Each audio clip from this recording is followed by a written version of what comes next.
Assalamualaikum warahmatullahi wabarakatuh. Alhamdulillahirabbil alamin. Anak-anakku kelas 3 MI Muhammadiyah Karanganyar yang solih dan solihah. Bagaimana kabarnya hari ini? Semoga semuanya dalam keadaan baik, sehat, dan selalu dalam lindungan Allah Subhanahu wa taala. Amin. Anak-anakku, pada pertemuan kali ini di pembelajaran fikih kita sudah memasuki bab baru ya. Silahkan anak-anak dibuka buku paketnya ya, yaitu pada bab sholat jamak dan qashar. Nah, perlu anak-anak ketahui bahwasanya sholat jamak dan qashar itu adalah suatu keringanan yang diberikan Allah Subhanahu wa taala kepada kita umat Islam ya, untuk mengerjakan salat dalam keadaan tertentu. Jadi jamak dan qashar ini merupakan keringanan yang diberikan Allah ya anak, atau merupakan salah satu rahmatnya Allah kepada kita umat Islam dalam mengerjakan kewajiban kita, yaitu sholat 5 waktu. Lanjut. Nah, anak-anakku, tujuan pembelajaran pada bab ini adalah siswa diharapkan dapat memahami ketentuan jamak dan qashar dengan baik dan benar. Kemudian yang kedua, siswa diharapkan dapat mempraktekkan tata cara sholat jamak dan qashar dengan baik dan benar. Kemudian yang ketiga, siswa diharapkan dapat mengkomunikasikan hikmah adanya sholat jamak dan qashar dengan baik dan benar. Nah, anak-anakku, pada kesempatan kali ini kita akan membahas tentang jamak terlebih dahulu. Dan anak, nah, apa itu pengertian jamak? Silahkan anak-anak diperhatikan ya. Sebenarnya jamak itu apa sih? Nah, di sini sudah Pak Guru beri tanda.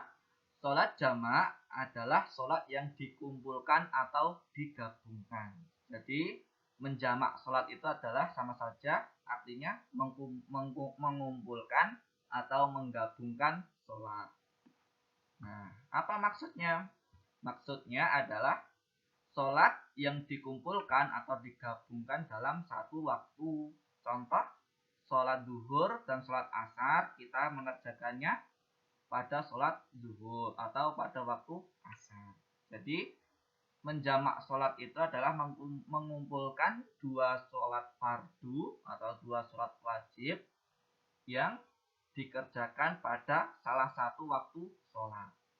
Entah itu pada waktu zuhur atau pada waktu asar, atau kalau maghrib dengan isya bisa dikerjakan di waktu maghrib atau di waktu isya. Seperti itu ya anak-anak. Lanjut.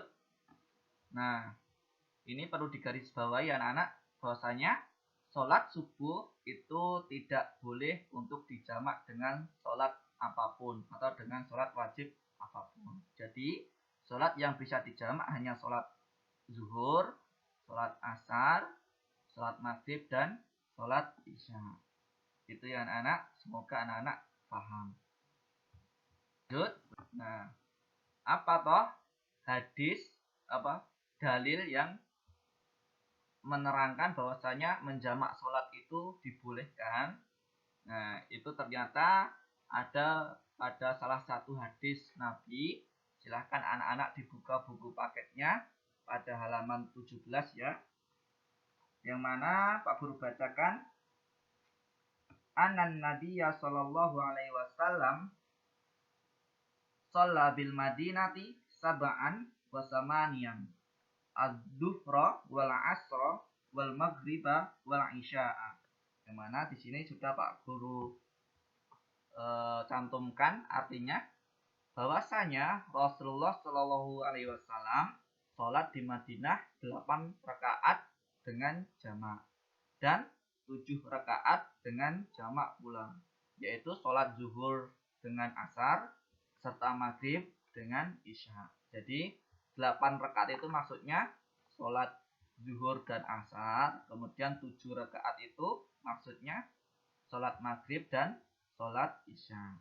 Itu ya anak-anak, ini adalah dalilnya dibolehkannya menjamak sholat wajib. Lanjut. Macam-macam sholat jamak. Sholat jamak itu ada berapa macam sih? Ya. Ternyata sholat jamak itu ada 2 macam ya anak-anak.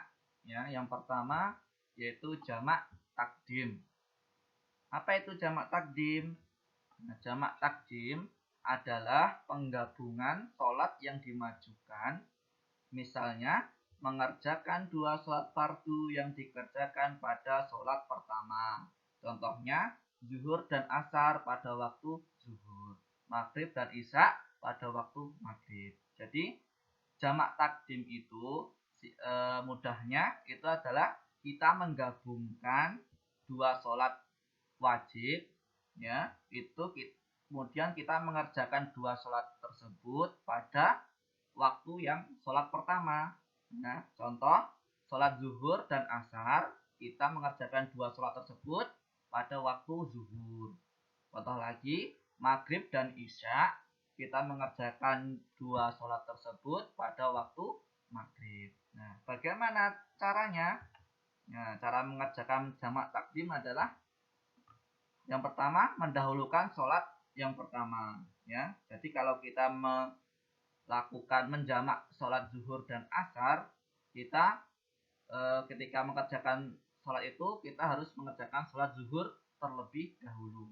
Ya anak-anak, itu caranya. Kemudian yang kedua, berniat jamak takdim. Jadi ketika kita mau menjamak itu kita sudah mempunyai niat untuk menjamak 2 sholat tersebut atau 2 sholat wajib tersebut. Ya.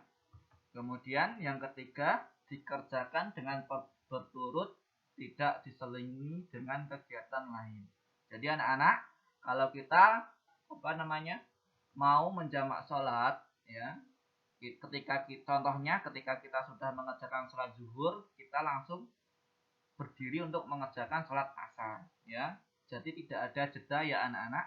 Jadi kalau menjamak itu langsung dikerjakan ketika sholat yang pertama sudah selesai. Jadi tidak berzikir dulu, ya, langsung berdiri untuk melakukan sholat yang kedua. Kemudian jamak yang kedua adalah jamak takhir. Nah, jamak takhir itu adalah kebalikannya dari jamak takdim, yaitu kita menggabungkan 2 sholat, tapi kita mengerjakannya di waktu sholat yang terakhir. Contohnya, kita mau menjamak sholat maghrib dan isya. Nah, kalau kita mau menjamak takhir, berarti kita mengerjakan sholat maghrib dan isya itu pada waktu sholat isya. Ya, jadi pada waktu sholat yang kedua. Caranya sama, hampir sama ya. Seperti sholat jamak takdim tadi, yang membedakan adalah niatnya, yaitu kita harus sudah mempunyai niat untuk mengerjakan jamak takhir. Itu ya anak-anak, bisa dipahami di sini macam-macam sholat jamak, pengertian dan cara mengerjakannya ya. Semoga anak-anak bisa paham. Jikalau belum paham nanti bisa ditanyakan oleh Pak Guru atau Bapak Ibu di rumah dan orang-orang yang dianggap anak-anak lebih paham. Seperti itu ya anak. Semoga anak-anak bisa paham dan mengerti. Terima kasih anak-anakku karena sudah belajar dengan sungguh-sungguh. Untuk pembahasan qasar kita lanjutkan pada pertemuan minggu depan ya. Jadi untuk pertemuan kali ini cukup kita belajar jamak yang tadi sudah Pak Guru jelaskan. Pak Guru akhiri, wassalamualaikum warahmatullahi wabarakatuh.